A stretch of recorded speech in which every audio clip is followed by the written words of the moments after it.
నవీన్ యాదవ్ గారు అంటున్నారు కానీ కాకపోతే మా గోపన్న గారు ప్రతి ఒక్క ఇంటికి వచ్చి మా కుటుంబ సభ్యులలాగా తీర్చిదిద్దారండి. కాబట్టి మేమందరము ఇప్పుడు గోపన్న లేని లోటులో మేము చాలా బాధలో ఉన్నాం ప్రస్తుతానికి. కాకపోతే ఇప్పుడు జూబ్లీహిల్స్ నియోజకవర్గం ఉంది, ఇది ఒక చాలా గోల్డెన్లా నడుస్తుంది సీట్. దీనికోసం చాలామంది పోటీ చేస్తున్నారు.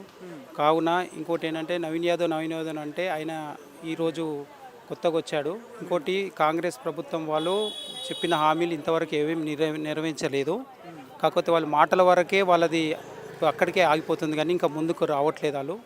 ఇప్పుడు గోపన్న గారు అంటే మాకు ఏ ఏ రోజు ఫోన్ చేసినా ఎప్పటికైనా ఏ క్షణమైన ఏ గల్లీలో అయినా ఏ స్ట్రీట్లో అయినా ఆయన వచ్చేవాడు. మాకు ఆపదలు ఉన్నప్పుడు ఆదుకునేవాడు గోపన్న గారు. అందుకనే మేము 100% గోపన్న గారికి నమ్మాం కాబట్టి గోపన్న గారికి వేస్తాం. ఎందుకంటే ఇప్పుడు కాంగ్రెస్ని గెలిపించినా కూడా మాకు నమ్మకం లేదు 101%. ఎందుకంటే వాళ్ళు ఇచ్చిన హామీలు ఇంతవరకు ఏది నెరవేర్చలేదు. మా ఏరియాలో ఏ రోజు ఏ ఏ సభ్యుడు వచ్చి ఎమ్మెల్యే కానీ కార్పొరేట్ కానీ కనీసం బస్తీ వాళ్ళ ప్రెసిడెంట్ అయినా సరే వచ్చిన పరిస్థితి లేదు. అసలు మాకు ఏదో రోజు అండదండగా ఉన్న పరిస్థితి లేదండి. అదే విషయం.